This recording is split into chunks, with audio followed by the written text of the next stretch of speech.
Ron Malhotra is an award-winning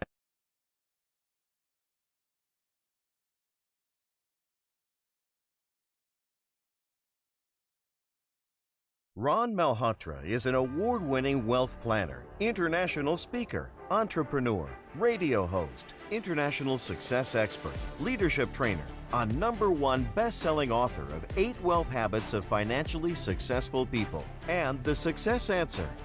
Ron is also the founder of The Successful Male, a global movement that helps men become successful in all areas of their lives and make your life matter, which helps people live a life of significance and elevate humanity through entrepreneurship with a social conscience.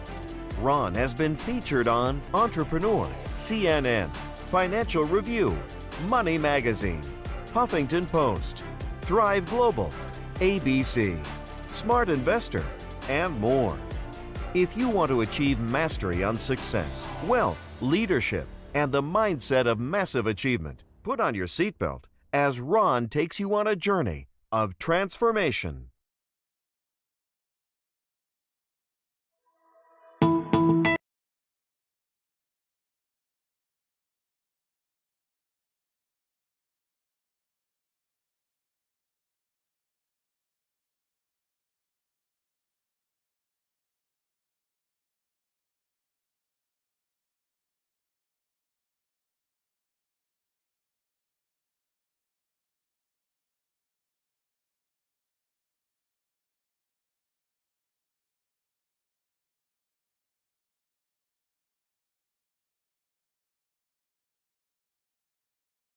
So good morning, everybody. We'd like to introduce to you Ron Malhotra. I think you've already had seen an elaborate video of his of Ron Malhotra. And on behalf of Aegis, we'd like to welcome you to our campus.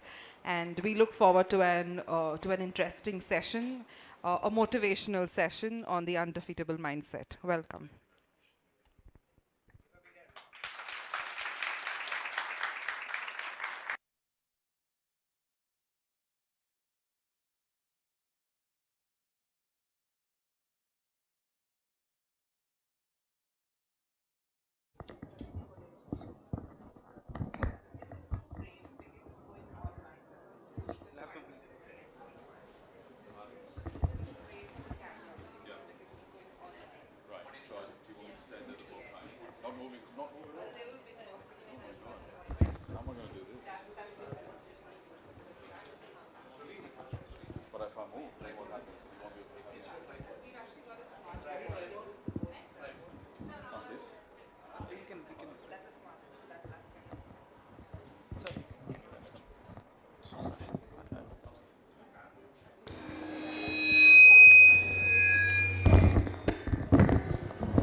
Is it on? Yeah? Yes, it's on. And what's this for? So, camera motion. Track your motion. Oh, so I just need to carry it in my hand. No, you can wear it. Oh, okay. Track it. So you can see when it comes to technology, I'm really behind. So you guys are way more advanced than I am. So thanks for having me. My name's Ron Malhotra. I was actually born in India,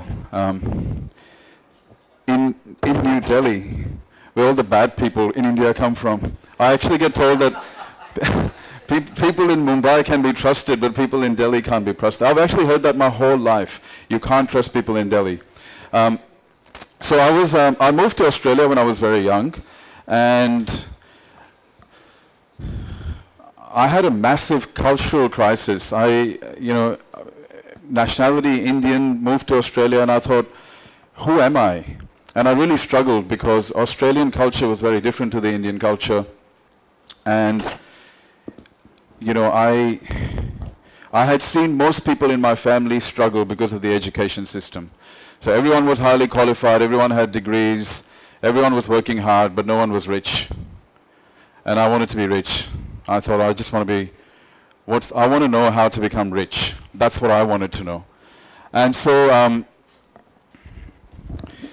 in my 20s, I really struggled. I could not finish my education at all because in my mind, I was already thinking, is this going to help me? And so I thought, I don't know if I want to do a degree, because everyone in my family, you've got to do a degree, you have to be educated. But I just couldn't see myself doing a degree, because there was, I don't know if anyone knows, there's 2,200 billionaires in the world. Does everyone know that? 2,206 billionaires in the world. That's it. So 7.6 billion people on the planet, 2,206 billionaires in the world. 80% of them don't have an education degree.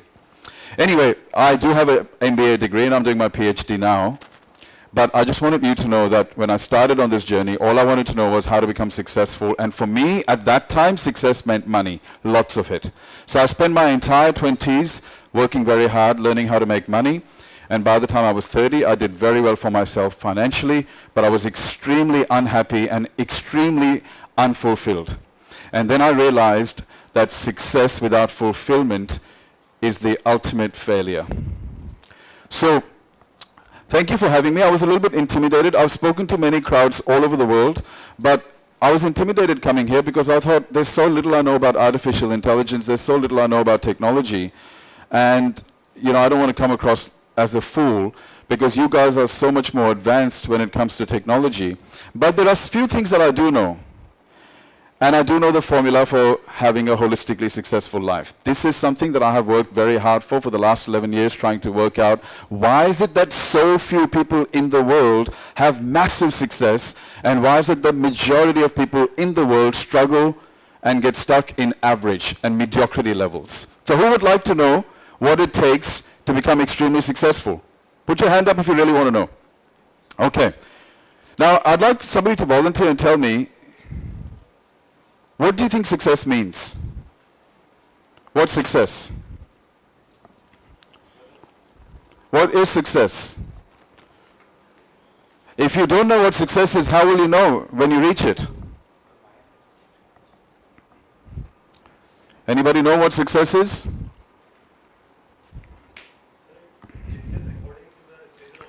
Yeah? Does it?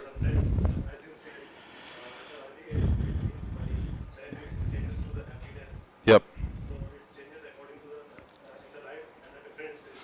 I agree with that. I absolutely agree that... Is the mic still working? Yep, I agree with that. Having said that, there is a universal definition of success that applies to everybody. It's very simple. Success is the ability to design the life that you truly want. That's really it. Success is the ability to design the life that you truly want. And if you apply that definition, majority of people fail, because by definition, most people don't have the life that they truly want. Yes or no? Yes. Isn't that amazing? So we can go through an entire education system, we can be born, we can go through the entire school system, university system, work system, go to our deathbed, without ever asking ourselves, what does success mean for me? And without ever having the capability to design the life that we want to live. So it doesn't matter if I have little money in my bank account. If I'm living the life that I truly want to live on my terms, I'm successful. It doesn't matter if you have $100 million in your bank account, but you're not happy and that's not the life that you want. You don't have the business you want. You don't have the lifestyle you want. You don't have the health you want. You don't have the relationships you want. You don't have the peace of mind you want. But I have all that. It doesn't matter if I have less money. Would you say that I'm more successful then? Yeah? So the first thing is we've got to find out what success means for us. So a little bit about me. I really struggled at school, massively. I hated school. I hated the education system. And I never thought that I would be able to do anything with my life. Everyone had pretty much said that this guy is not going to do anything with his life. And the problem was not me. The problem was that the education system was putting me down a rabbit hole, but I needed to be expressive. I needed to find out who I was, and I needed to do things my way. Once I worked out exactly who I was and what success meant to me, I was able to take quantum leaps in life. And I was convinced that the moment you ask yourself the most important questions in life, and you figure out the answers to those questions, you stop making small incremental improvements and you start making massive quantum leaps. Most people don't improve at all. Those that improve, they improve very slowly. Very few people will take big quantum leaps to the point where every few years you see your friends and your family and they cannot believe what you've done. And that is possible. And I'm going to explain to you today how I did that. And I'm going to share some stuff with you that will hopefully help you understand how your mind works. Now, who has heard that the mind is powerful? Who has heard that? But does anyone know how it's powerful? Has anyone actually understood? So yeah, we can solve problems, we can analyze things, we can learn things, we can memorize things, but is that the extent of the mind being powerful? Does anyone know? Would anyone like to volunteer a response and tell me how is the mind powerful? Why do we say this? Why do we say that the mind is very powerful? Does anyone know the answer? Because everyone says the mind is powerful, everyone agrees, everyone's heard that the mind is powerful, yet majority of the people cannot design the life that they want. Interesting, isn't it? So there's a report that comes out by Deloitte once a year. It's called the Global Shift in Wealth. According to the Global Shift in Wealth for 2018, currently there are only 15,600,000 individuals worldwide that have the official designation of a millionaire. If you convert that into percentage terms, it's 2.06% of the world population. 2.06% of the world population has a net worth of $1 million US. Guess where the definition of rich kicks in? 500 million. If your net worth is between 1 to 3 million, you're considered comfortable poor. And only 2% of people in the world get there. So how does that happen? If everyone's educated, if so many people are going through the education system, how does that happen? If we are such an advanced species, if we're so intelligent, if we have all access to all of this education, why is it that majority of us fail in even getting to a decent point of finances? Now, not that money is the only indicator of success, but money you can measure. You can't measure happiness. Money is something that you can measure.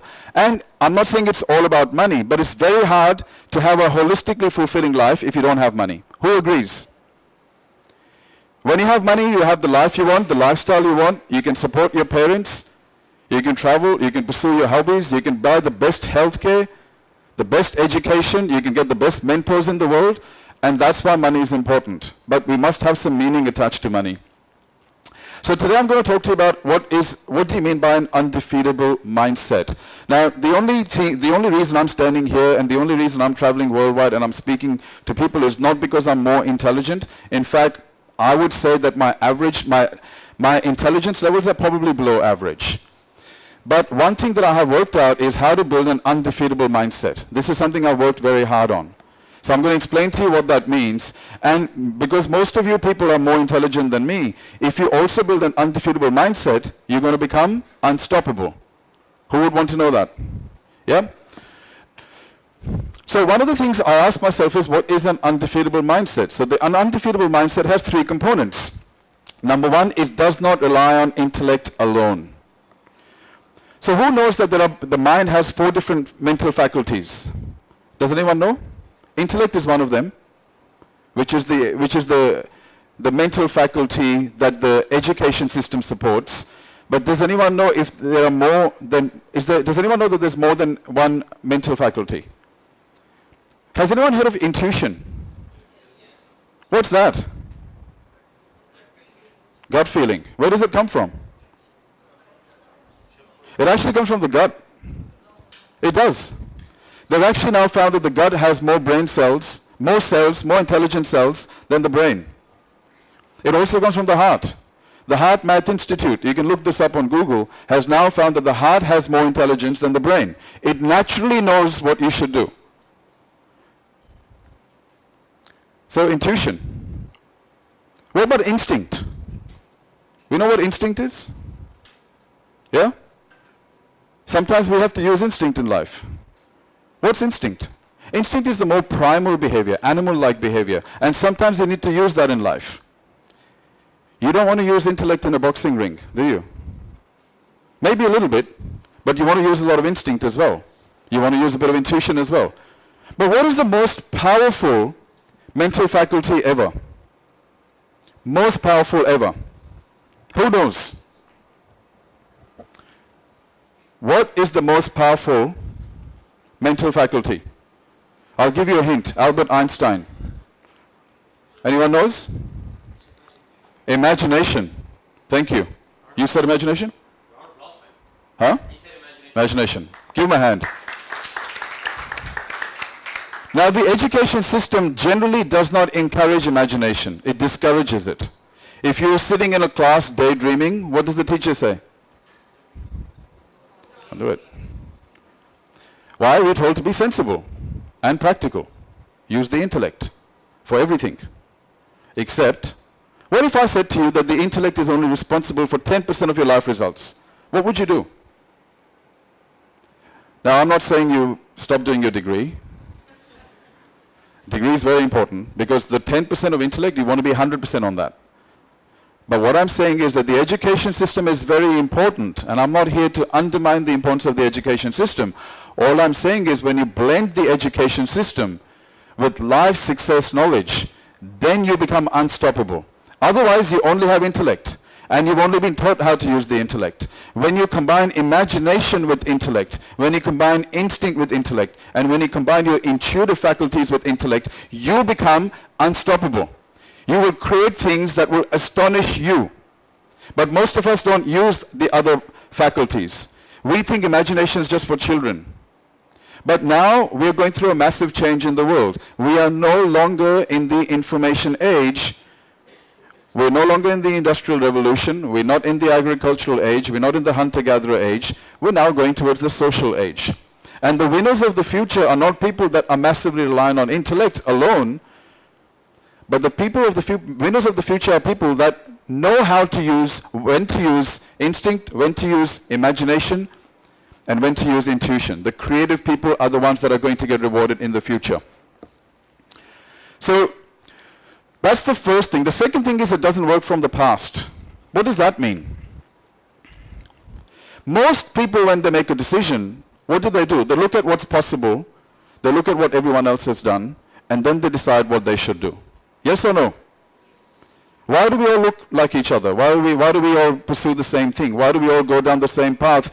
Let me go to school, let me go to university, let me get a job, then let me work for 40 years to retire on 40% of my salary.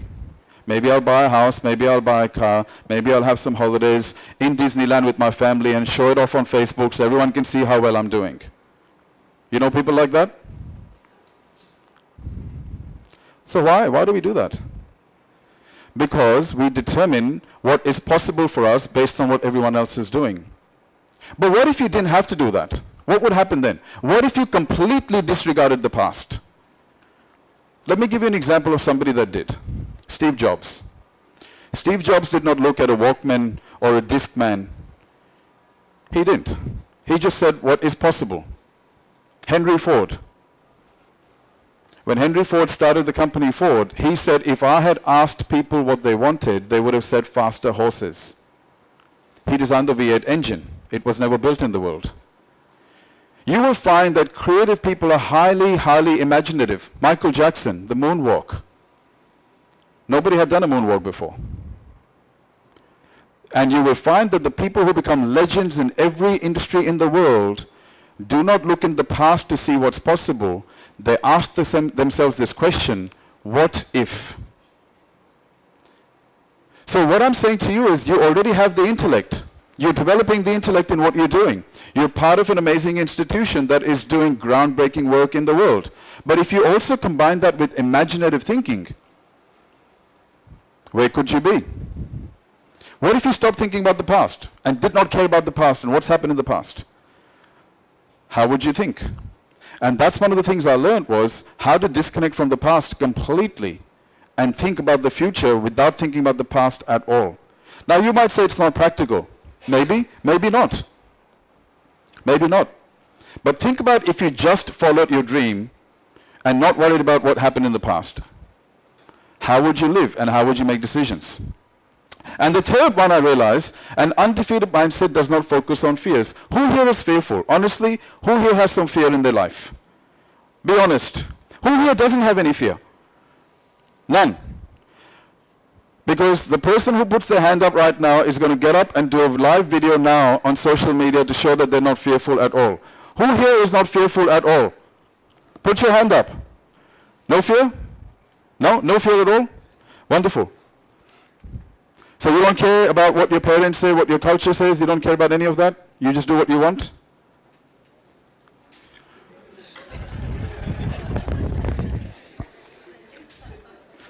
Everyone has fear. It's normal and it's natural to have fear. But most people pay more attention to their fear than to their dreams. So each one of us has dreams. Each one of us has fears. And most people live their fears. They don't live their dreams. We know that. That's why they seek security. That's why they don't go after their dreams, because they live their fear. Now, I have goals, I have dreams, and I have fears. But one of the things that I learned about an undefeatable mindset is that I do not pay attention to my fears. I have fears, I only pay a little bit of attention to my fears, not too much. 90% of my attention is on my dreams, only 10% is on my fears. Because I need to know what can go wrong in business, what can go wrong in money. I need to plan for those things. But I do not spend 90% of my time thinking about my fears. And majority of people that do not have the life that they want are spending 90% of their time thinking and feeling what can go wrong. So it doesn't matter how much intelligence you have, it doesn't matter what education you have, it doesn't matter what degrees you have, it doesn't matter what the opportunities in the marketplace. If you give in to your fears, you will still not become successful. That's why intellect alone does not answer all of the questions of life. So here's the question. Is our education system and culture designed to make us holistically fulfilled and successful? Yes or no? Is it? It's not, is it? Why? Well, first problem with the education system is that it's highly reliant on intellect to solve all problems. And you cannot solve all problems with intellect. You need imagination for some, you need intuition for some, you need instinct for some. And the beginning of wisdom is to know when to use your imagination, when to use your intellect, when to use your instinct, and when to use your intuition. That is the beginning of wisdom. Because using intellect to solve every problem in the world is like trying to build a house with one tool, a hammer. You can't. So through experience you start to work out, this is not where I need to use intellect, this is where I need to use imagination, this is where I need to use intuition. Because if you only listen to the intellect, I can promise you, you're going to end up in a life that you do not want. Why do you think I'm saying this? Why do you think I say this? What's in your intellect? Tell me. Where did the stuff come from? Who can tell me what's in your intellect? No one's making eye contact with me. Past? Other people's opinions? Culture? Media? Fear? Most of what is in our intellect, unfortunately, comes from other people. It does. And if other people were not able to design the life they want, and they said, business is very risky, don't trust people, people cannot be trusted, money is very difficult, then what happens? You learn that as a child, you hear it over and over and over again, and it doesn't matter how much intellect you acquire over your lifetime, you will still use all of that to make life decisions. Because intellect is largely made up of other people's opinions. Whereas, here is the interesting part. Culturally, we know, we have been told, in Indian culture, we've been told to follow our heart. That's why all the Bollywood movies are all about that. But how many of us are scared to follow our heart now? Because it's risky. We think we're going to get hurt. Now, have you seen that a child, if you take any child, who's got children here, or who's got children in their family? Have you noticed how children gravitate towards what they love naturally? Have you noticed that? And have you noticed that they're naturally good at what they gravitate towards? So if they love sketching, they're very good at sketching. If they love drawing, they're very good at drawing. If they love cricket, they're very good at... How does that happen? And are they thinking, or are they just doing? The heart's driving them forward, right? But then what happens? Parent comes along, teacher comes along and says, that's not realistic. And then we start to squash their dreams. Even though now the Heart Math Institute is telling us that the heart has more intelligence than the brain, and it already knows what you're meant to do in life. Because you already have a natural gravitational pull towards what makes you happy. So you say, I want to do this, but the culture says don't do it, so then you go into fear. And that's when you start to feed the fear, and you don't feed the dream, because you're scared that if you follow the dream, you will fail. You see how fear gets in everything. Now, I'm going to make the assumption that most of you are passionate about what you do. That's why you're here. I'm going to make the assumption that most of you love what you do. That's great. So maybe you don't have to worry about what I'm saying. But think about how you can use your imagination more to do things for the future. Now, does anyone know how culture is formed? Anyone know how culture is formed? So does India have a culture? Is it different from the American culture? We don't carry guns here, do we? No? Is it different from the Australian culture? So what forms culture? How is culture formed? Any idea? I'm going to use the technology on the screen, if I can. We have to ask ourselves this. How is culture formed? And why is it that people in one country all think the same, in another country they all think the same? Why is that? George Bernard Shaw said, when everyone's thinking the same, no one's thinking. But why does that happen? Let me show you how amazing. We already know how amazing culture can be, but can culture be dangerous? Can it restrict individual thinking and expression? Can it? What happens then? What is required for innovation? Creativity, right? So, but if everyone's thinking the same, how many people are going to be creative? Thanks. Can I use, is this a pen? So basically, I'm going to show you how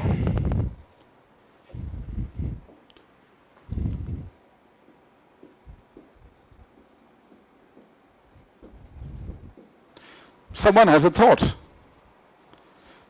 Someone had a thought a few hundred years ago, maybe 1,000 years ago, that men are better than women. Men are more superior than women. Somebody had a thought. Then they decided to think about that over and over and over again, and it became a belief. I used to think that men are superior to women. Now I've been thinking about it over and over again. Now I believe that men are superior to women. Then I start to share it with everyone around me, my friends, and I start to convince them that men are superior than women.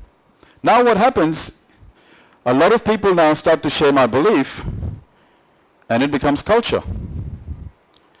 But then, when our kids are born, we teach them the same thing. And then, it becomes tradition.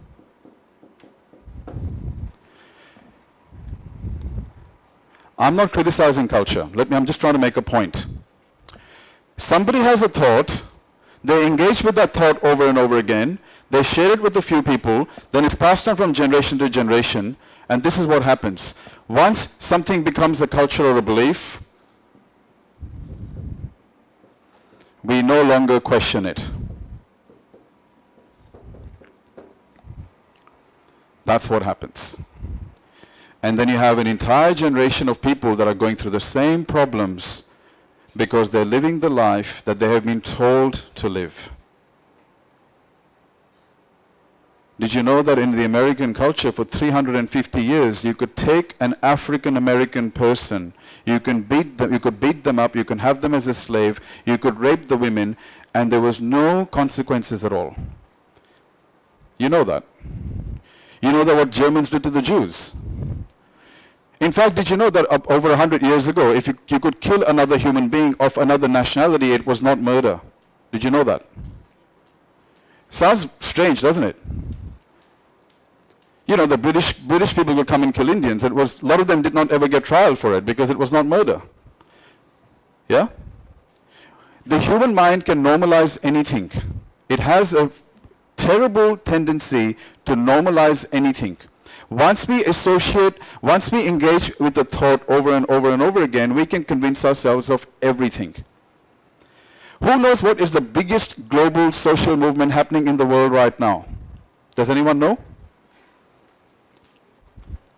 Does anyone know? What is the biggest movement that's happening in the world right now? So now we know that men and women are the same. Now we know that black people and white people are the same. But for a long time we didn't feel that way. Did you know for a long time they thought that the earth was flat? And do you know that for a long time they thought smoking was good for you? And do you know for a long time they thought that sugar was good for you? So what's happened now? What happened to that reality? It doesn't exist anymore. But here's the question. What do you think is real now that is all going to be changed in the next 10 years. What do you believe is reality right now for you, which is nothing more than a belief, a culture or tradition that you've inherited, which is not going to be around in 20 years? Caste system. Caste system? Caste system is not going to be around. We already starting to realize we have not done the right thing by some people by treating them badly because of their caste. We're starting to wake up that that's not right. But the biggest movement that's happening right now in the world is called speciesism. It is no longer okay to kill another human being of another nationality, no matter what color, but we can kill animals. 60 billion animals are killed each year violently, and it's not considered murder. But guess what? The young kids are growing up and going, what? You are telling me that you guys eat meat, you actually kill an animal, and it's not murder? The young people are already thinking differently. And this is the biggest movement that's happening in the world right now. We, all of us, grew up eating meat. We thought it was normal. Not the younger generations. A lot of them are starting to realize, why are we drinking the milk of another species, cow's milk? No other species does it. But look how normalized it's become. The dairy industry has completely normalized us having butter and milk, and they've even told us that it's healthy for us. They don't tell you that the milk is full of pus and disease, and the cow's gone through a lot of stress. And every time how does a cow produce milk? Biologically, for a cow to produce milk, it must give birth. But if we're consuming the milk, who's not getting the milk? The baby. But do we think like that? No. When we drink milk, we don't think like that. We don't think that there is a distressed calf, and we don't realize that this cow is going to be impregnated over and over again without its permission, and it's going to go through a lot of stress so that we can consume milk. But it's okay for us because it's normal. But in 20 years' time, this is not going to be normal behavior. I'm just trying to explain to you how things change and how dangerous it is to not question what we believe, and how dangerous it is to constantly not test our assumptions. Because whatever you believe today is going to be challenged in the next 15 or 20 years. I can tell you now. So most of what you think is reality is nothing, it's not actually reality, it's just your belief system. And when you start to make the distinction, you realize that there is actually no reality. You can create a new reality by using your imagination. Because some of you are probably thinking, why is this guy talking about cows? That's not the point. The point that I'm trying to simply make is that the way we think is resulting in us either struggling or us creating. And very few people in the world create. Did you know that all of human progress depends on 5% of the human population? 5% of the human population is responsible for all innovation, all discovery, all exploration, all inventions, all creation. And then 95% of human beings benefit from that. Now, how many world problems exist in the world today? Lots? So what would happen if you made 5% into 10%? If you took 5% of change makers and difference makers and innovators and creators and you increase that number to 10%, would be half the world problems? But why aren't people doing it? Because they're not using imagination. They're living from the past. And they're heavily relying on the intellect. That's why. And that was my point of this presentation, was to explain that to you. Does that make sense? Have I explained that in a way that makes sense? I know I'm getting you to think. I know it's not the most entertaining topic in the world, but right now, if you want to become successful, you have to think at a deeper level than everyone else. Because if you can't do that, and you think like everyone else, you have to end up where everyone else ends up. And where does everyone else end up? Majority of people do not end up getting the life that they want. That's why you have to think at a different level. Can I go back to the presentation, please?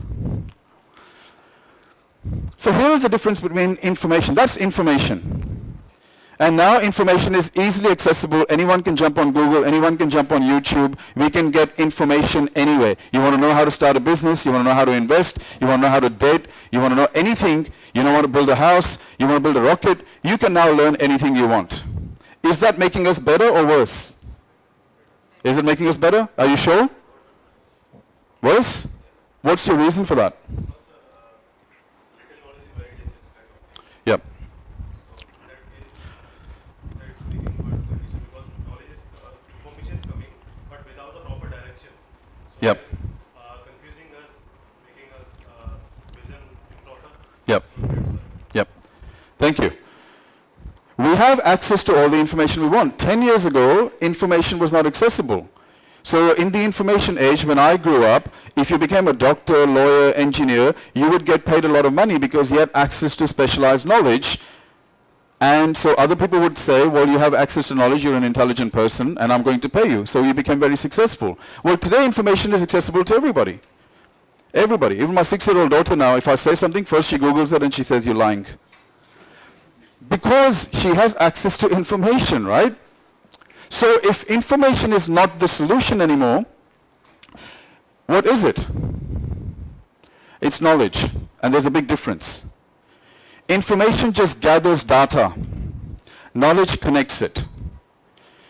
And mostly you will find that people know everything. So everybody knows smoking is bad. Why don't people give up smoking? Everybody knows lying is bad. Why do people lie? Everybody knows they should save money. How many people save money? Right? Everyone knows they should exercise and eat more vegetables. How many people do it? They've got the information.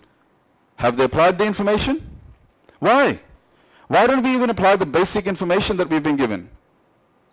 How many people are unhealthy? How many people are going through divorce? How many people are bankrupt? How many people have little money in their bank balance? Why? They know how to do it, but they don't do it. So the problem is when you have information, you think you know. And I'm here to tell you, when you have information, you don't know until you've got the results. So it doesn't matter what you know. All that matters is what you do and what you create. And in today's economy, they will measure you and reward you based on the outcome that you produce, not the input that you put in.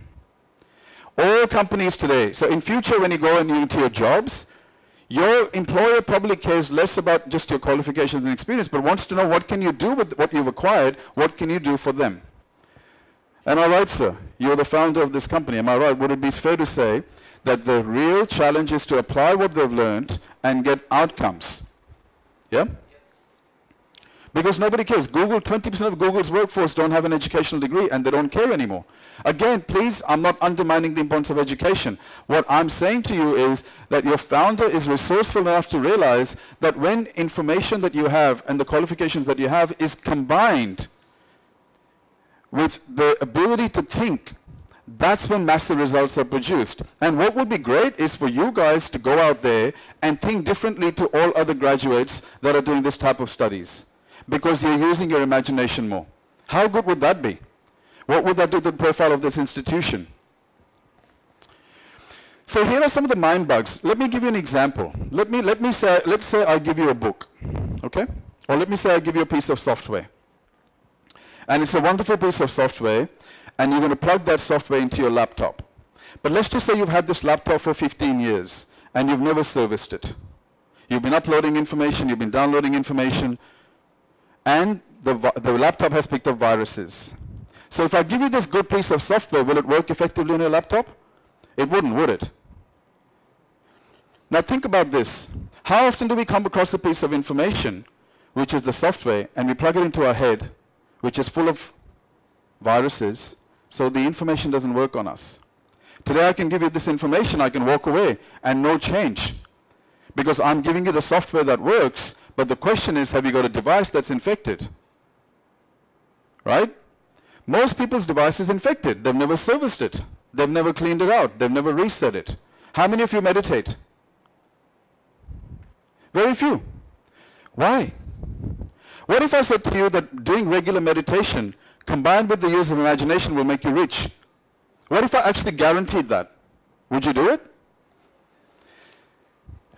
Up until today, meditation has been presented to you as something that philosophers do and spiritual gurus do. And you go and sit up under the tree, up in a mountain somewhere, and you do it. But what if I said to you that I have used meditation techniques with my imagination to become absolutely unstoppable and to have the confidence that I know that I can create anything?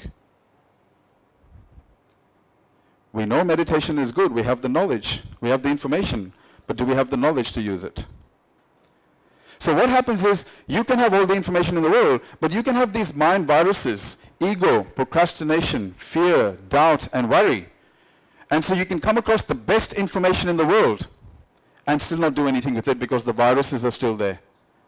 And that's why one of the things you must understand is that just acquiring new information is not going to change you as long as the viruses are still in your head. You have to get rid of the viruses, and you have to do a reset. I do a reset every morning. Every morning I meditate. But there's a lot of other things that you can do as well, which I'm going to go into in a little while. So we talked about the beliefs. Here are the top 14 self-limiting beliefs that stop people from becoming successful. Number 1, I'm too old.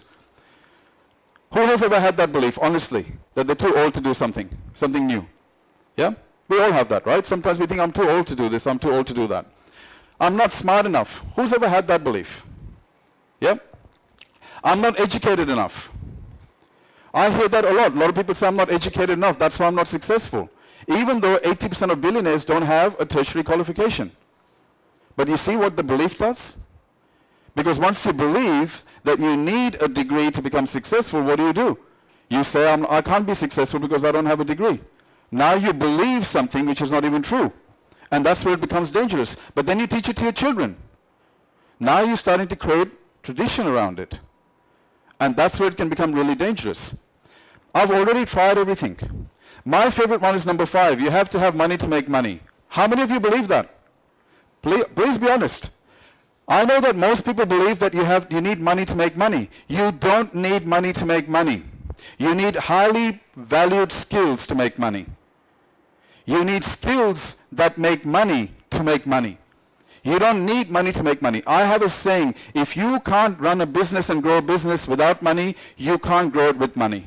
Guaranteed. In fact, 90% of venture capitalists will not even give you money if you haven't already shown them that you can make money. And you know what you have to do to make money? You have to sell something. Basically, that's what it comes down to. But once you have that belief, what do? You say, well, it takes money to make money, so I don't have money, so I can't make money. And then you waste 10 years, 20 years, 30 years unnecessarily believing something that's not even true. Because I did not come from a money background at all. We had no money. But I knew one thing, that I knew for a fact that you did not need money to make money. Because I had studied so many self-made millionaires and billionaires, I knew for a fact that you did not need money. What you needed was resourcefulness. You needed creativity. And you needed some highly paid skills. And today we teach what those skills are. It's selfish of me to want more. A lot of women go through this. They feel guilty about wanting more. They feel bad because they have families, they have children. They say, I shouldn't want so much more. I should be content. I should be satisfied. Who here thinks that being satisfied is a good thing? Honestly, who here thinks we should be satisfied? Yeah? Who else? There's got to be more than one person here that thinks that, because I always hear people say, we should be satisfied, we should be content. Who here thinks we should be content and satisfied? Yeah? A lot of people, right? What if I said to you that that's a wrong belief? That if you believe that satisfaction is good, you will never become successful. What if I proved it to you? Think about all human progress and whole human development. Did it happen because somebody was satisfied? Why do we have better cars than what we did 10 years ago? ABS brakes, technology, air conditioning in cars. Why? Was that person satisfied? Well, somebody must have been dissatisfied. Our medical system, why does it keep improving? Somebody's dissatisfied. Nobody would have created the polio vaccine if somebody wasn't dissatisfied. You understand? I would not go to the gym if I was satisfied with my health. Satisfaction is not a creative state. It's not. Now I'll tell you why people think that satisfaction is good. Because they don't want to be ungrateful. But here is the thing. There are two different things. Be grateful for everything that you have while being dissatisfied about everything that you want. Because if you're satisfied now, that's it. That's the limit. You've already achieved whatever you're going to achieve. You're not going to move from here. Maybe very little. Because you're already satisfied. Where is the drive and the fire to do anything? So everyone tells you that satisfaction is good. That's a tradition, by the way. Nobody's questioned it. When everyone's thinking the same, no one's thinking. We were told that satisfaction is good. We believed our parents. We believed their parents. Our parents didn't have money. Their parents didn't have money. Nobody created impact in the world. Nobody made a difference. Yet we believe that now, and now we're living in the same way. So be careful what you believe. Now, I'm not going to tell you not to be satisfied, but I'm just saying be careful what you believe. If you want to be successful, being satisfied is probably one of the worst things you can do. Because if you're satisfied, where's the incentive to do better? Why would you improve? You're satisfied. Tell me, do we go and look into the fridge for food when our stomach's full? We don't, do we? Because we're satisfied. When do we seek? When we're not satisfied.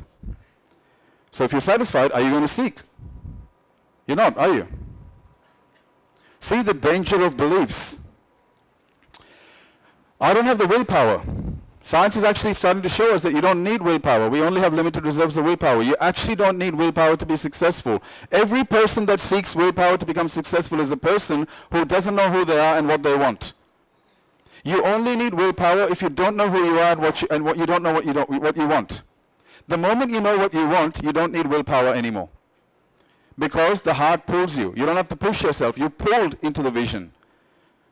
That's why you must figure out what it is that you really want in your life. Because once you have that, you will never need willpower. I don't need any willpower to get out of bed and to do what I do because I know who I am and I know what I want. That pull is so strong. But there was a time, so Caroline's my business partner, you would have seen her there. Caroline and I work about 18 hours to 20 hours a day sometimes. I only sleep 4 hours a day. But let me tell you, I was a guy that used to go into the corporate world, and I used to get into the office at 9 o'clock, and at 4 o'clock I was looking at my watch because I wanted to leave. And I used to come home and I was tired. I had no energy. And I had to keep on with all this willpower to go back to work next day. And I was living for the weekends because I didn't know who I was and I didn't know what I wanted.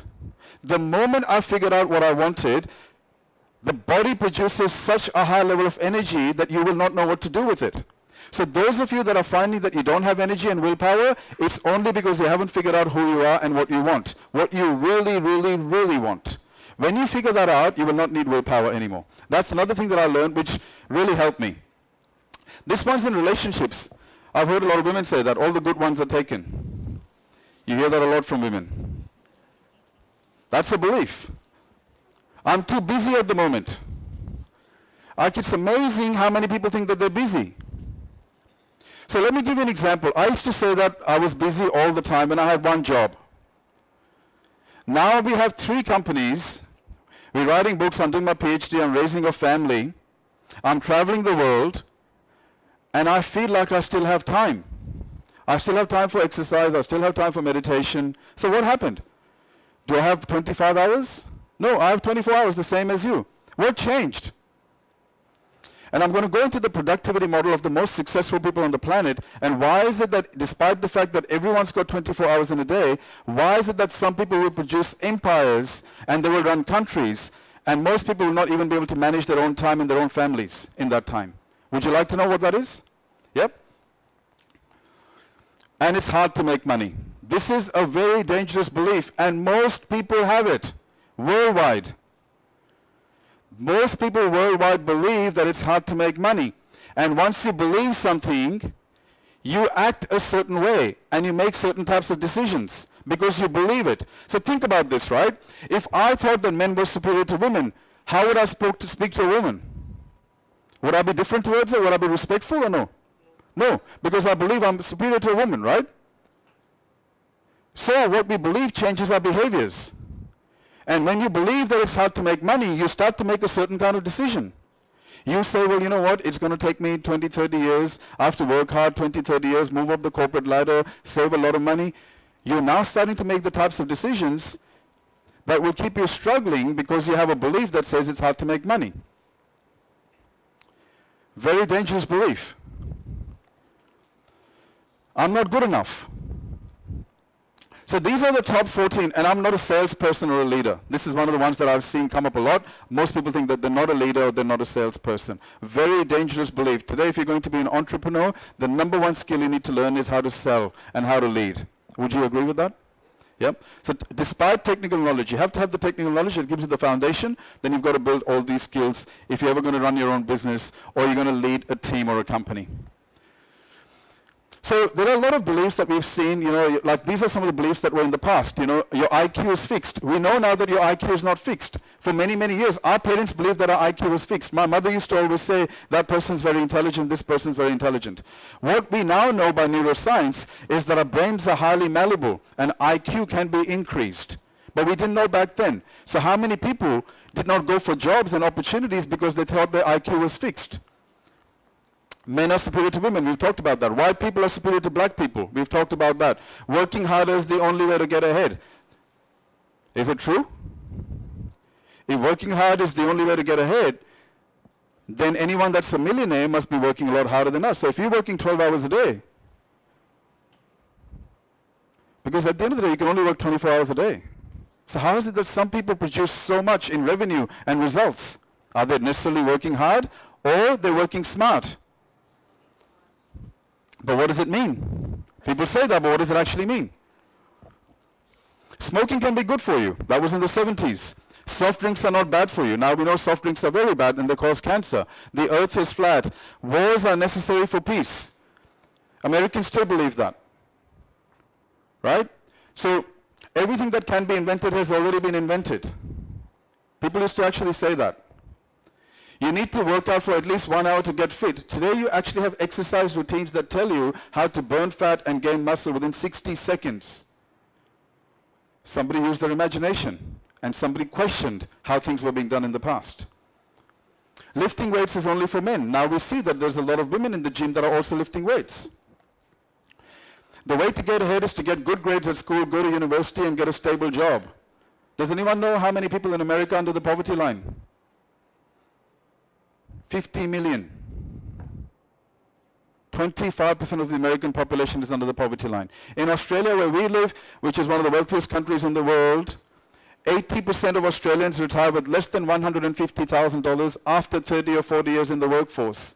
Do not be fooled if you have friends in Australia who are showing their cars and houses. The bank owns everything. I'm telling you, that's the honest truth. And we talked about you need a lot of money to make money. This sort of thinking we have to question. The whole point of education is to ask ourselves questions all the time. We must get into the habit of asking ourselves questions. Can this be improved? Can that be improved? Is this being done the best way possible? Can this happen? Can that happen? Can we create more? When you start thinking like that and ask yourselves questions, you will very soon become the person that everyone will start to reach out to when you start working in companies or even if you run your own business. So how does our mind work? One of the things that I realized was that there's a number of things that our mind can do. It's got willpower, it's got perception, it's got memory, it's got reasoning, it's got imagination, it's got intuition. And I'm going to come back to that in a minute. Now, who has heard of the Carnegie Institute of Technology? Interesting research they did. They said that 85% of your financial and commercial success comes from your personality, your ability to connect, lead, and negotiate. Only 15% comes from your technical knowledge and experience. Has anyone heard of this research? 85% of our commercial and financial success comes from our personality, ability to lead, negotiate, and connect. Only 15% of our commercial and financial success comes from our technical knowledge and experience. Now think about how many years and decades people spent on developing their experience and education, and how much time they spend developing their personality, their ability to connect, lead, and negotiate. It's no wonder that most people are not achieving commercial and financial success, because they're working hard in the wrong place. And that's why we have to know this stuff, and that's why I always go after knowledge, not just information. I go after wisdom, because I want to know, why is it that there are so many educated people with experience and qualifications that are not designing the life that they want? And that's because if you have the technical qualifications, great, that's wonderful. But if you also develop your personality, your ability to connect, lead, and negotiate, you become unstoppable. And you must. You must spend the same amount of time that you have used developing your technical expertise to develop other skills as well. And here's what we have found. If you're not clear and you're not feeling convicted, meaning you don't have a strong belief about your success, you will be influenced by other people. You will always be influenced by tradition and culture, the less you think for yourself. The more you think for yourself, the more you will influence culture and tradition. You think about examples like Gandhi. So Gandhi, when he started the mass movement in India, he only had 2 or 3 people that supported him. Gandhi has been known as one of the most influential leaders to ever walk the planet. 200 million people that followed him. How? How did he do that? Most of us can't even influence our friends to come to for dinner party on time. Because if you look at Gandhi and you watch the movie Gandhi, you will find his clarity and conviction were very strong. He knew who he was, he knew what he wanted, and he knew why he wanted it. Most people don't have that level of clarity and they don't have that sense of belief, so what happens is they get influenced by the culture. Dalai Lama, one person who has in himself raised the whole consciousness of humanity. How does he do it? He really strongly believes in what he stands for. He knows who he is, and he knows what he wants, and he knows why he wants it. So those of you who are not clear about who you are and where you want to go, you are always going to get more influenced by culture and other people's opinions, and you will not be able to influence anyone because your energy is low. So one of the first things you've got to do is you've really got to spend time in saying, who am I? Why am I here? What do I really want out of my life? What does success mean to me? And what kind of legacy do I want to leave on the planet? Most people never ask themselves these questions. Why? Job, job, job, job. That's not thinking. And what I'm saying to you is you have a competitive advantage. You have to stop thinking like that's. Why do you think they put blinkers on a horse? So that it doesn't get distracted. But the whole idea of education is when you combine this with the ability to think and question yourself, you start to seek solutions. Because if you're not even asking yourself the question, you're not going to find solutions. So here is how our mind works. Let me just explain to you why a lot of people fail. So this has been validated by traditional psychology, neuroscience, epigenetics, so on and so forth, but I've kept it really simple. So here is, you have a part of your mind which is called the conscious mind.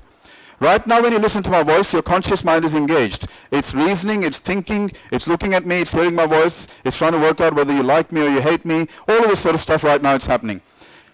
Your conscious mind can choose or reject an idea. If I say something, you like it, you choose it. If you don't like it, you reject it. Your conscious mind can do that. It's doing it right now.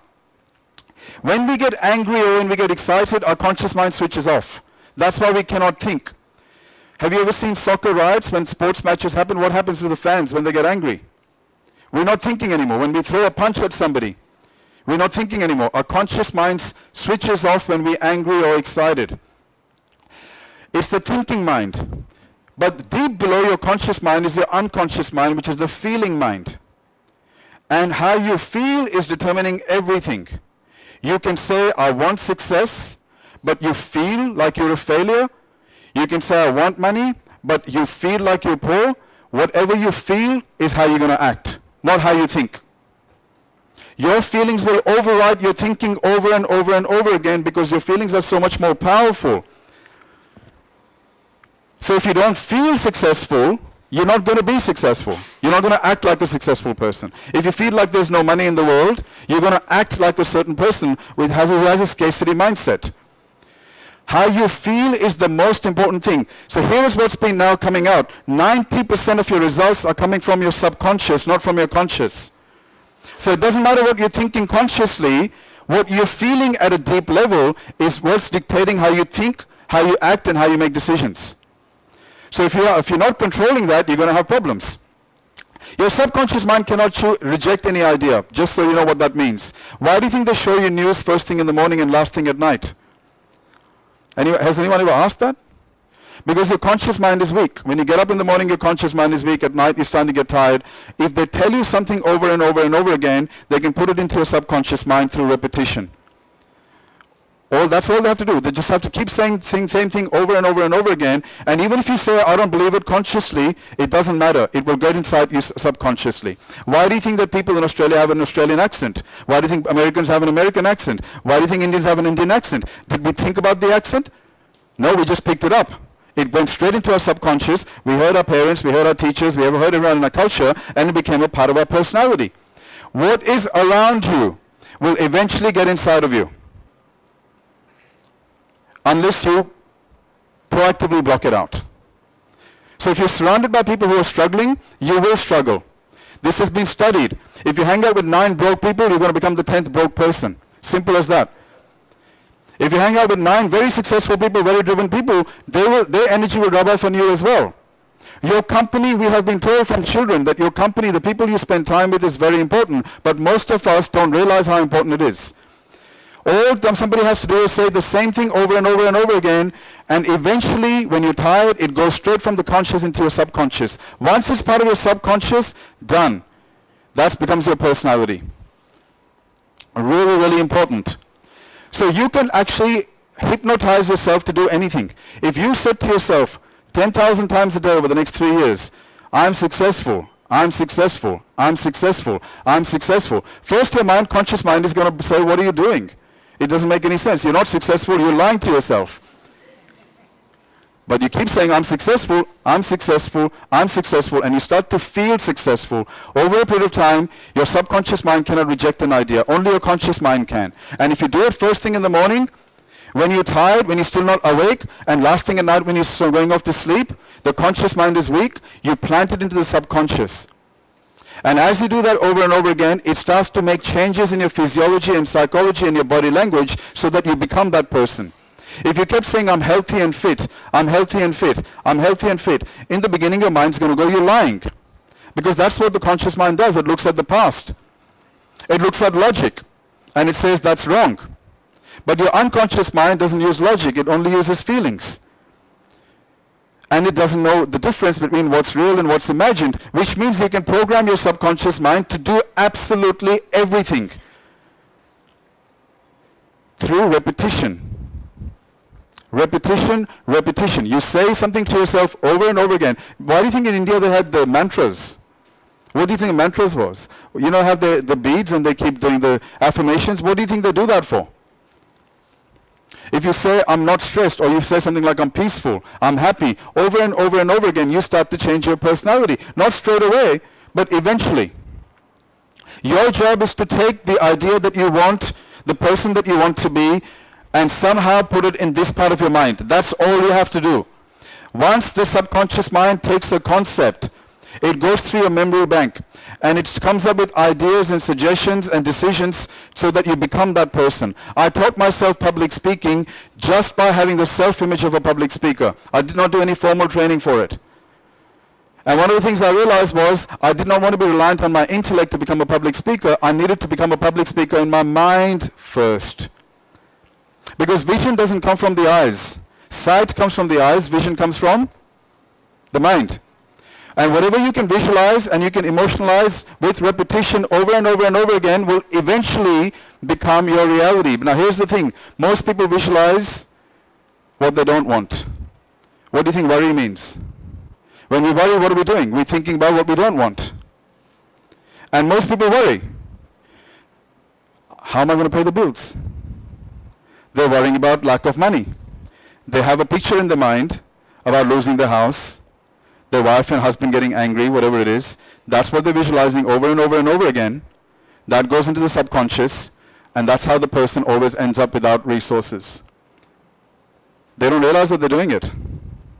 It is so powerful, in fact, that you have to be really careful. You have to know when your emotional state has changed, you need to be able to pick it up and go, why am I going into fear vibration? Why am I feeling scared? Why am I into doubt? Why am I worrying? And you need to consciously place your attention on the things that you want.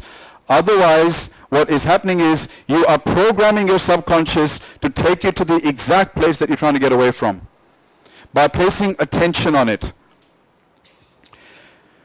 They don't teach you this stuff. It is so important. Neuroscience has proven this.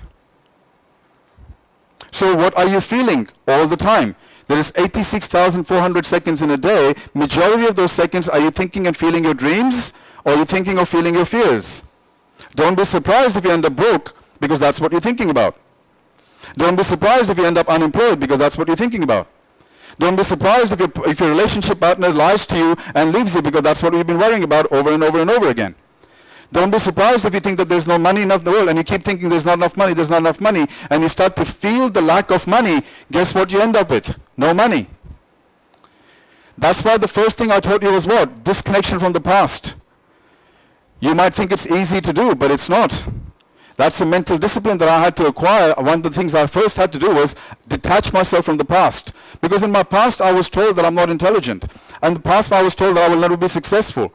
In the past that I was told that if you go from India to another country, Indians drive taxis and they work in service stations. They can't run a wealth management company. I was told all of these things by people. Some of those things were told to me by friends and family. But I did not take it in. I completely blocked it out, and I just remembered to place my attention on my dream because I had a very clear dream. You have to have a clear dream, and then somehow you have to place your attention on that dream all the time. And as you do that over and over and over again, and you feel it already happening, it goes into the subconscious mind, and the subconscious mind is 30,000 times more powerful than the conscious mind. That's what they estimate. Think about that.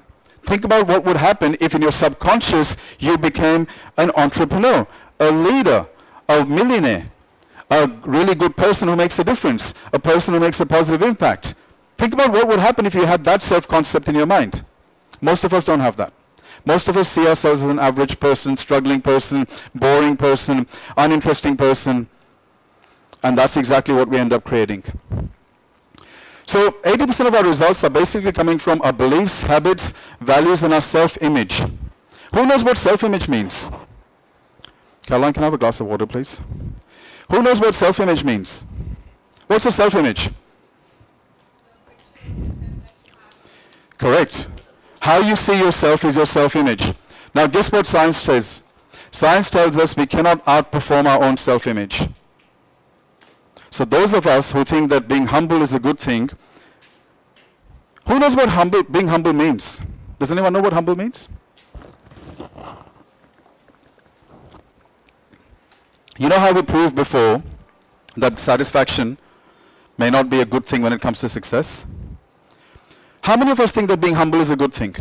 Yes or no? Honestly. Yeah? But what does humble mean? Does anyone know what it means? It's actually the opposite of what we think. Being humble doesn't mean thinking less of yourself. It means thinking of yourself less. Two very different things. But a lot of people think, they say I'm humble, and then they diminish themselves. I'm humble, I'm a nobody. I'm humble, I'm nothing. And when you get that kind of self-image, guess what's going to happen? Science says we cannot outperform our own self-image. So what do you do now? A person who thinks they're nothing, are they going to go for $1 million job? Are they? They won't even apply for it. Are they going to wear nice clothes? No. A person whose self-image is that I'm poor, I'm broke, are they even going to make an attempt to look good or to educate themselves? If your self-image is that I'm ugly, are you going to go to the gym and eat well? You won't. But guess what? We pick our own self-image. You can pick your own self-image, and whatever you become in the mind first, you eventually can make it happen in your life. But most of us live from the outside in. We see the world, and then we let it decide how we're going to feel. But what if you could change that? What if you could feel first and change the world around you? That's what Michael Jackson did. That's what Steve Jobs did. That's what all these people did. They did not care what was happening in the world. They managed their emotional state. That's why they became champions. In their mind, they had a very powerful self-image. Serena Williams, who's heard of Serena Williams? When she was number 80 on the rankings, she said, in my mind, I was already number 1. Now, some people may say that's arrogance. But it's not. These people are very smart. They know that they will not outperform their self-image, and you have to become the person in your mind first before you become the person in your life. And that's why you have to block everybody who says it's not realistic, you're not practical, you're lying to yourself. You have to block these people out because these people don't understand how the mind works. They don't understand that your emotional disposition of your subconscious mind is the most powerful thing ever. These people live from their intellect. They live from the outside in. They look at the world and they look at the past and they decide what's possible for them. And what I'm saying to you is, you don't need to think like that. The education system currently teaches us what to think, but it doesn't teach us how to think. And what I have just explained to you in the last half an hour, if you can understand it, will absolutely change your life. I promise you, because I have done this time and time and time again. I have completely defied every reality that was given to me and make things happen because I don't care about the past. I have a very positive self-image. My belief system empowers me, doesn't disempower me. I have created the habit of only thinking about what I want, and I hardly spend any time thinking about what I don't want. So it doesn't matter. You could be 1,000 times more intelligent than me, but if you don't create those mental disciplines, you may still struggle. Because the education system doesn't teach us any of that. Your conscious mind is the thinking mind. Your subconscious mind is the proving mind. Thinker thinks, prover proves. You say there's not enough money in the world, guess what your mind does? It shows you scarcity everywhere. Let me give you an example. How many of you can feel the sensation on your left foot now against your shoe? Can you feel the sensation on your left foot? Yeah? The sensation was there the whole time. But you were not paying attention to it. Why is that? Why are we not paying attention to the sensation in your left foot? Because you have so much knowledge and information around you, the wall, the lights, my voice, to keep your mind has to keep you sane. So what it does is it blocks out everything that it doesn't consider relevant. But here's the question. Is it blocking out opportunities that you need to become highly successful because it doesn't know that it's relevant information for you? Is it? I would say that's the case with most people. They're not even looking in that direction. You see, if the gold is here, if the opportunity is here, if the success is here, and you're not even looking in this direction, you're not going to find it. And what will determine whether you're looking in that direction is what you think, because whatever you think, the prover proves. That's why people who really believe that the world is bad can prove it to you that the world is bad. You can go into any forum on Google and you'll find 50% of people saying for and 50% against. There's no fixed reality. It's what we perceive. If my mind said, and my thinking mind said, that the world is a wonderful place, it's full of opportunities, there's no lack of money, people are good, I can trust people, how will I act? And how will I make decisions? Compared to if I said, you can't trust people, people are bad, there's no money in the world, there's no opportunities, everyone's corrupt, how would I act now? You see that? So what I do is I make a decision as to what kind of thinking do I need to have, regardless of what's happened in the past and regardless of what's happening in the world right now. How can I create my own thinking? Because whatever I can think, my subconscious mind's going to prove. I know that. If I believe for a fact that I can be a world-class entrepreneur and I can convince my subconscious mind over a period of time, my subconscious mind is going to unleash creativity and it will expand my cognitive capabilities so that it proves that I'm a world-class entrepreneur. But in that time, if I have any doubt, guess what? Cancels out. Because doubt, this is what doubt does. You say, I want to be successful, oh, but I may not be successful. I want to be rich, but I may not be rich. So what you're doing is you put one thought out, and then you put a contradictory thought out, and then it cancels each other. Doubt is one of the worst things that can happen to people. It kills people's opportunities when they have doubt. Now, of course, I'm not saying that you become foolish and you just start to delude yourself, but what I'm saying is, if you rely too much on the intellect, you're going to have problems as well.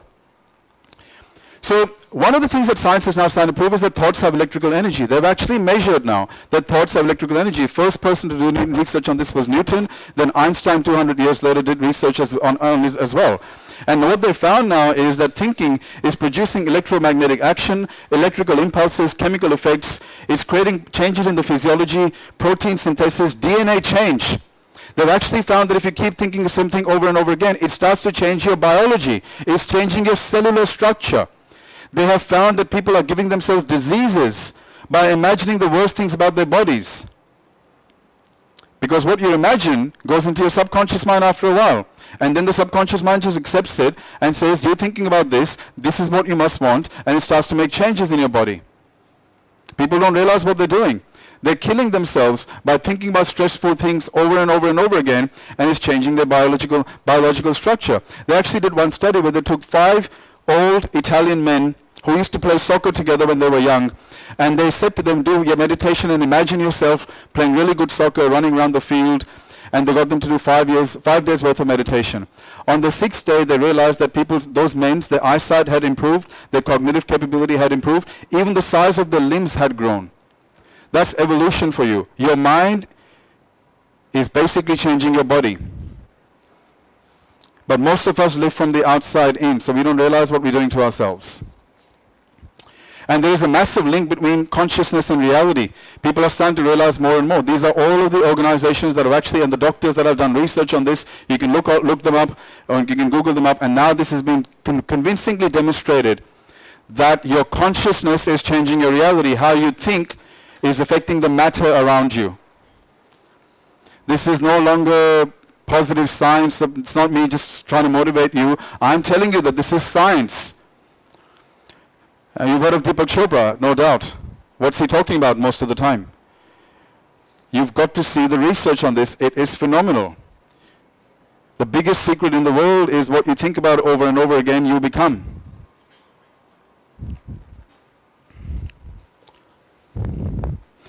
They've also tested that the brain produces frequency. Now, one of the things that I do is I make all of my decisions when I'm a certain brain frequency. I manage my brain frequency.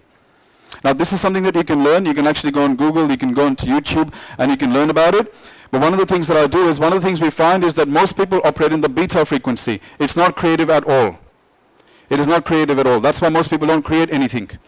They don't create the life that they want. They don't create anything that improves the world because they're in the beta frequency. You've got to get yourself in the alpha frequency, and there is a way that you can do that. So one of the things that I do is, whatever I want in life, I think about it when I'm not in the beta frequency, when I'm tired. And I have music that I now use to stimulate my brain so that I can take any concept that I want in the world and I can put it into my subconscious. So let me tell you, physical changes like how I look, how I walk, my full body expression, everything changed when I decided that I wanted to become an international speaker. I literally found that there was automatic changes in my physiology. I was getting up differently, my voice variation had changed, my tonality had changed. But I know that this is science, I had no doubt. You can literally change so many things, you can influence so many things. I'm not saying you can do everything, but there's a lot that you can influence in your physiology and your psychology just by the way you think. But you have to have a process to monitor what you're thinking. You have to know what you're thinking, and the best way to know that is how you're feeling. If you're feeling sad, if you're feeling upset, you're feeling depressed, ask yourself what were you thinking about. Does everyone know that 100% of your feelings come from your thinking? 100%. So when we say, you made me feel that way, is that true? No, because he can say one thing to me and he can say the same thing to you, but you and I can feel completely different, right? Why? Because there's a story we tell ourselves. I might say, this guy is so mean to me. You might say, he's just joking with me. And the way you've interpreted that information decides how you feel and decides how I feel. So we are literally controlling what we feel by what we're thinking. And that's why mental disciplines are really important, because if you're not thinking the right things, you are going to make yourself depressed, you're going to make yourself scared, you're going to make yourself worried because of the way you're thinking. And this is not an easy discipline to have, but right now for me, the point is for you to even understand that this happens. And one of the things they found is that how you feel determines your frequency. And if you're feeling sad, and Dr. David Hawkins has done research, if you want to Google this, when you're feeling guilt, shame, anger, and sadness, your body goes into a very low vibration. And when your body is in low vibration, when disease hits, it takes over your body. When you're in high vibration, you can fight off the disease. High vibration happens when you're feeling confident, you're feeling joyous, when you're feeling happy, when you're feeling peaceful, when you're feeling confident. That produces high vibration. When you're in a low vibration, have you ever seen a person who has no confidence? What happens to their body? Yeah? Automatically. What happens when they have confidence? The body follows the mind automatically. If I made you angry right now, Taranjit, your breathing will automatically change. Wouldn't it? If I made you relaxed, your breathing will change. So the body follows the mind automatically. You don't have to think about it. Right? And that's why changing or managing your emotion is so important, because when you can manage your emotions by thinking about what you want and nothing else. If I give you one tip to make you highly successful, this would be it. Only think about what you want and nothing else. It's very simple, but one of the most difficult things to master. It took me 10 years to master this. To master the art of only thinking about what I want and nothing else. When you worry, you're not thinking about what you want. When you're scared, you're not thinking about what we want, because nobody wants to be worried. Nobody wants to feel fear. It's the hardest discipline, but you must form it, because even if it takes you 10 years, in 10 years you will find there's going to be massive changes in your life. Control how you think and what you think about. Now, how are we going for time, Caroline?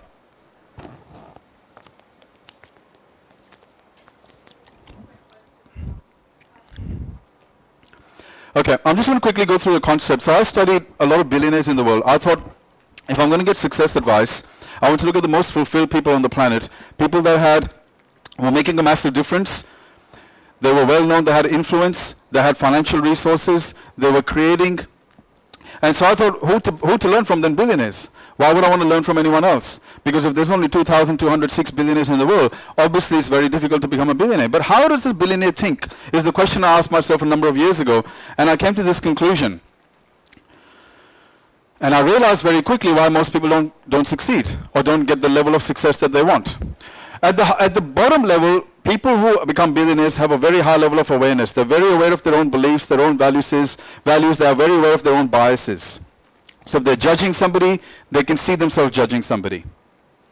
If they're getting angry, they can see themselves getting angry. Their awareness is very, very high. They don't get carried away by their emotions. They have very strong emotional disposition and very strong understanding of things. Did you know that it's said that a billionaire produces more in 1 year than an average person produces in 30 years? Did you know that in terms of output? These are human beings like you and me. What's the difference? The difference is in how they think. At the second level, they have very good mental habits and disciplines. They have addictions, but they're the good types of addictions. They're addicted to performance. They're addicted to exercise. They're addicted to creation. They're addicted to all of these things, productivity. So what happens is they've got the right types of addictions. The average person has addictions to laziness, entertainment, consumerism, sport, all of this stuff. That's what keeps them poor and struggling. Then their commitment levels are very, very high. They have very high commitment levels. If they say they're going to do something, they stay committed. They don't keep chopping and changing. And they have this thing called long-term orientation, which has now been proven by Harvard University as the #1 predictor of financial wealth, is the ability to think about your actions in 15 years from now. Most of us, when we take an action, we only think about what's going to affect me today or tomorrow or next week. If you start to think about what I'm doing today, how it's going to change my life in 15 years, you will make different decisions. And that's one of the things that I found with all billionaires. They had long-term orientation. They were very good at planning. They planned every aspect of their life. They were unbelievable in planning. Every aspect of their business, they planned. Most people spend more time planning the purchase of a washing machine than planning their future. It's true. They will Google for days, which washing machine am I going to buy? But they hardly spend any time trying to work out, how do I want to live? What is my financial future? So that's the difference in billionaires and average people. They have very strong problem-solving skills, and they're very good at prioritizing. Now, I don't know if I've got the time to talk about how they prioritize. One of the things I wanted to teach you was, how is it that very successful people get so much done in a day? But I don't think we've got time. So if we have time, we'll do it. Otherwise, I'll have to do it another time. And then they have a very good understanding of principles that govern life, business, performance, mindset, and so on and so forth. Most people have no understanding of principles. You have to understand principles. That's where it starts. And only once they've got these things in place, then they apply strategies and tactics. But the entire education system dismisses these 4 layers and only teaches you these 2 things. It teaches you how to do your job and what to do and how to do it. It doesn't teach you any of this. So think about this, right? Let's just say you want to make money. And how did that happen? How do I make it smaller? But you have a belief at the bottom level that says money is bad. It will make money is evil. Or that rich people are bad people. You have a belief, you want money, you even know how to invest, but your belief is that money will make me a bad person, or rich people are bad people. They exploit and they're greedy. Well, guess what? This beliefs are in the unconscious mind, in the subconscious mind. Sorry, how do I do that? So your beliefs are in the subconscious mind. What you want is in the conscious mind. The beliefs override what you want. So you don't get it. Because you want money, because it's a necessity, but deep down you believe having money is going to make you a bad person. Because your whole life your parents said what? Money doesn't grow on trees. Money is the root cause of all evil. 10 minutes? So then what happens is it cancels it out. Or You don't value money. You need it, that's not valuing it. People who are very successful financially, they really value money. Needing money is not the same as valuing money. They're two different things. When you're in a need state, you're in a state of scarcity and lack and limitation. When you value it, you're in a state of abundance. Your emotional state drives it. That's why all the people that need money never become rich. Because they need it, they're worried about it, they're scared of it, they've got a lack mentality, so they never acquire money. Your emotional state needs to be that there's a lot of money out there. And it's a very hard thing to convince your mind when your whole life you have been brought up to believe that there's not enough money in the world. So that's what happens. So unless they've got this, they don't take actions, and they don't, because now they can see the interconnectedness between things. All of their values, beliefs, biases, self-image, addictions, commitment level, planning, problem solving is all supporting what they're doing. But the average person is in conflict with their own self. They want one thing, but they're another person. I want to be rich, but then you have the voice of your father or your grandfather saying that rich people are bad people, don't trust them. There's a conflict. And where there's a conflict between the conscious mind and the subconscious mind, who wins? Who wins? Subconscious, every time. Every time. You will never be able to beat your own subconscious mind. That's why you've got to put the right things into the subconscious mind in the first place. And one of the other things that we found was that they set what we call type 3 goals. Who here has goals, by the way? How many people have goals here? Who has them written down? Who has them written down? Who here who has have the goals written down has a deadline on it? Yeah? Who here has goals? Keep your hands up. Who here has goals that scare them really badly and excite them at the same time? Good. Not many of you. There's a research done by Mark McCormack in a Harvard study which he did in 1987 to 1997. All the MBA graduates, they studied them. They found that 85% of them had no goals. 10% of them had goals, but did not have them in writing. And 5% of them had goals that were written in writing. In 1997, they studied all the MBAs, and they found that those that had the goal in writing were making 10 times more money than the ones that had no goals. And the ones that had goals but not had them in writing were making 3 times as much money. When you have no goals, you don't know where you're going.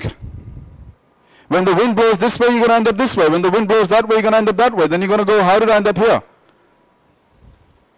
Because you don't know where you're going. Imagine, would you get on a plane without knowing the destination? But we do that with our life. No destination. None. And then we hope that we will get there. Somehow through magic. It doesn't happen that way. Because there's too many distractions to move you away from your goals. There's too many things happening. There's other people's opinions. So you have to have a goal. And one of the things we found was that billionaires had what we call a type 3 goal.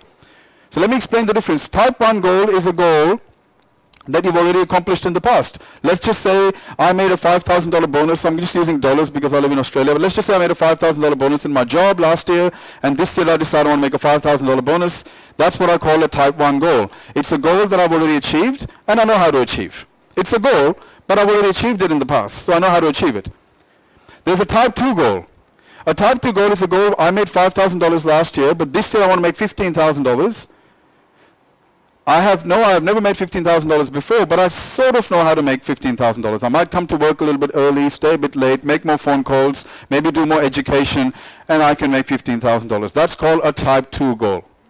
Both type 1 and type 2 goals do not make you successful. Billionaires have what we call type 3 goals. Let me give you an example of a type 3 goal. A type 3 goal is a goal that you have never accomplished in the past, and you have no idea how to accomplish it. None. But it's something that you truly want. You want it bad. You really, really want it. It's coming from your heart, not from your mind. You're not being realistic. You really want it, but you have no idea how you're going to get it. So people who use a lot of intellect, they don't set those types of goals. Why? Because the intellect says you don't know how to do it. You're not going to be able to do it. But billionaires don't think like that. They say, this is what I want. I really want it. I've never accomplished it, and I have no idea how to accomplish it. It scares me, and it excites me at the same time. And that's the only type of goal that billionaires set. You know why? Because they know one thing. that if they emotionalize that goal and they put it into the subconscious will come up with ideas and creativity to lead them down that path. But the average person doesn't think like that, and they think, well, I'm going to use my intellect, and if I've never done it in the past, no one I know has ever done it, how am I going to do it? So let me tell you, every goal that I have ever accomplished was a goal that I never knew how to accomplish. When I set a goal, even now, you can ask Caroline's my business partner in one of my businesses, she'll tell you, I set goals that I've never accomplished in the past, and I don't know how to accomplish them. But I still set them, because if they're meaningful to me, I know I will be able to work out to achieve them. So one of the things we found is that they only set type 3 goals, and that's really, really important. We've gone through self-image before. I'm just conscious of the time. I want to just ask, has anyone got any questions that I can answer for you? Because I know I've given you a lot of information. We'll start with you.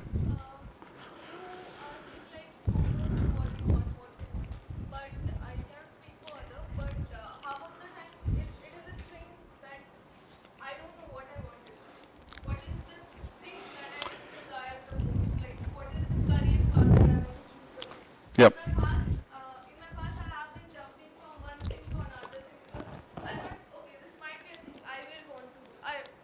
I will want to do. I do it, I fail, and I think, okay, this is not the thing I want. So the most thing I'm struggling with is what I want. By the way, just so you know, that's the most common problem in the world. Most people don't get what they want because they don't know what they want. And that's the problem. It's because the parents said, it's not about what you want, it's what you should do. And the problem is all of that comes from the mind, but it doesn't come from the heart. And we said that if you look at the Heart Math Institute, it'll tell you that the heart produces natural intelligence, and it tells you what you want. You have to go back into your childhood, and you have to start asking yourselves, what are the things that made you come alive? What are the things that put you in your element? What are the things that you lose all concept of time when you're talking about? What do your friends say you're very good at, even though you feel like you're not making any effort? You have to start asking yourself those questions. So for example, I thought I'll go and work in the corporate world and I'll do banking and all of that because it'll make me successful. But really, when I look back in my childhood, one of the things that I loved doing was I loved telling stories. Right? And so I look back at my time and I go, and I still remember there was a time when you know how when you go to your class, when you're at school and you're meant to attend a class and you don't attend a class, what do you call that here? Bunking. Yeah, so in Australia they call it wagging. And I remember when I didn't go to class and I got caught. And the teacher asked me to write an apology letter. And I wrote an apology letter, and when I wrote that apology letter, everyone stood up and clapped. I should have known at that time that I should have been a writer. Because I did something wrong and I still got a standing ovation for it. So there are clues in your childhood that tell you what you're meant to do. And today there's no excuse, because back in the day you might say, if you're a dog trainer, you can't be rich. Today, all kinds of people are becoming successful by pursuing their passion because they want to make a difference. They want to do something that's meaningful. Today, social media and the internet has allowed that to happen.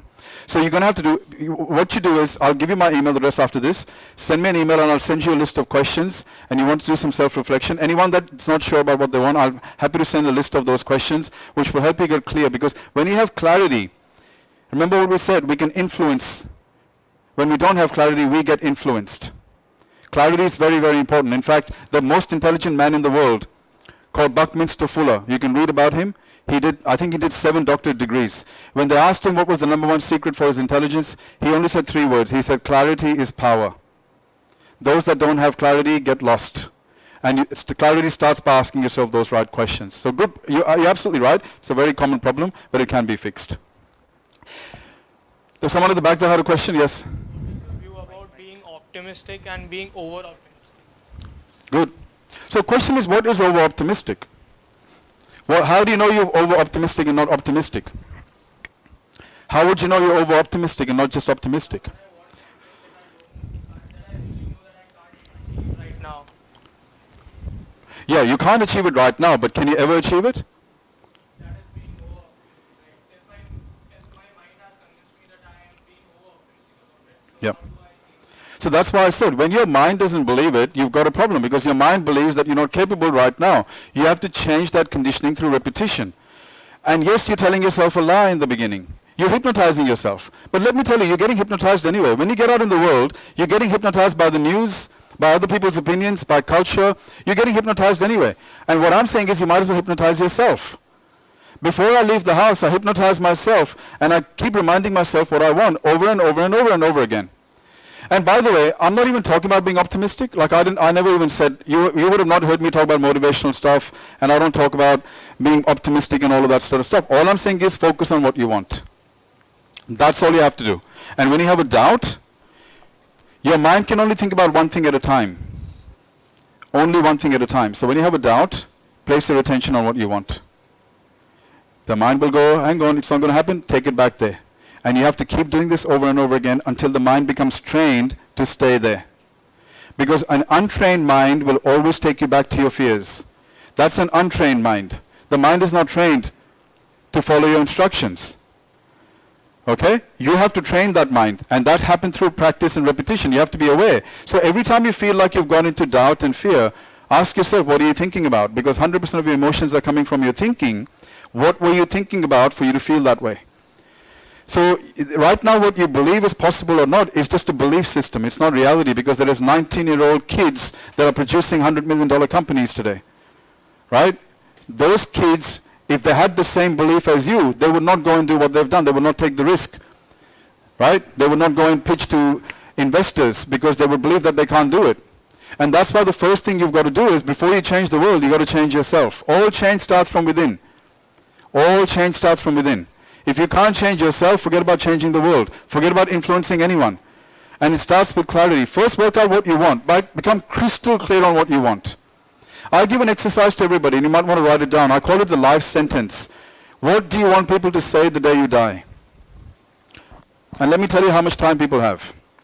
Do you know that from the day that you're born, if you live to your entire life expectancy, which is on an average 80 years, you only have 4,000 weeks. And if you're 40 years of age like I am, there's only 2,000 weeks left. That's the reality of life. And in 20 years' time, am I going to do much after 60? Probably not. So I only have 1,000 weeks left. People don't like to hear this, but it's a fact. So every weekend, I've got this big jar of marbles, and I put 2,000 marbles in it. And every weekend I throw out a marble. Because I see the diminishing effect. We're not here permanently. Let me remind yourself, you're not here permanently.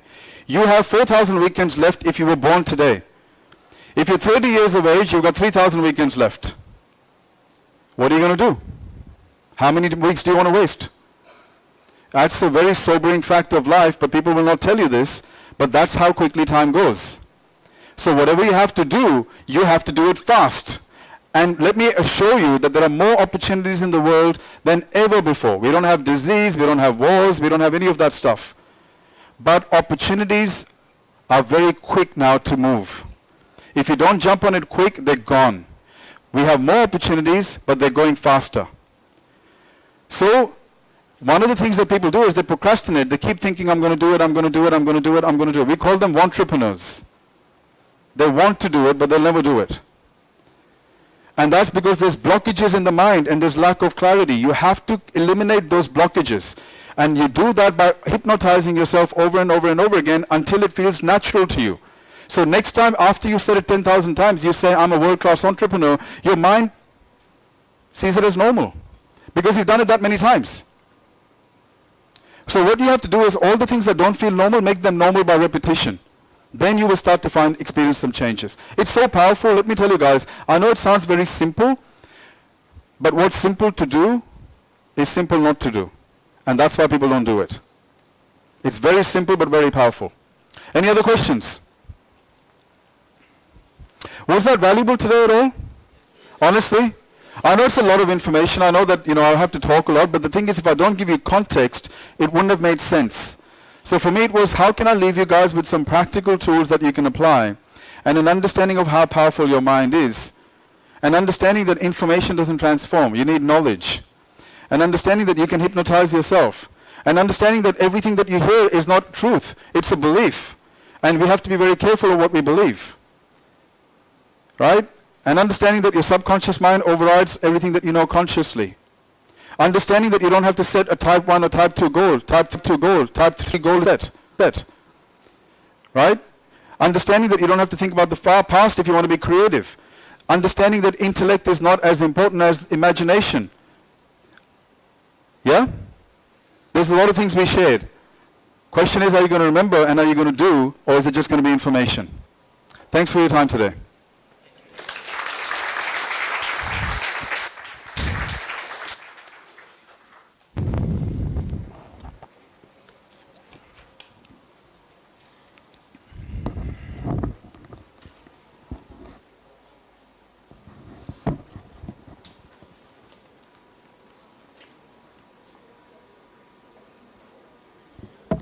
squeak one more. Guys, just quickly also let you know, if you want to download my free book, just go into that link, The Success Answer. It's a simple book, but I always write simple things because I know that simplicity is very powerful. You'll actually find that Jeff Bezos, who runs Amazon, only makes 3 decisions a day. Warren Buffett only had one single strategy his entire life for investing. The thing is, information can complicate things. The ability to simplify things is very, very important. Okay, so if you want to download my free, it's a free book, you can download it, just go into that link, and we'll send it to you. I have developed a program for MBO Success, and I've developed it for this purpose, and I think we're having a chat today about whether we can incorporate that program into what you do. But the fact is that success is a science, and your education needs to go beyond your degree, and once you start to understand how powerful the mind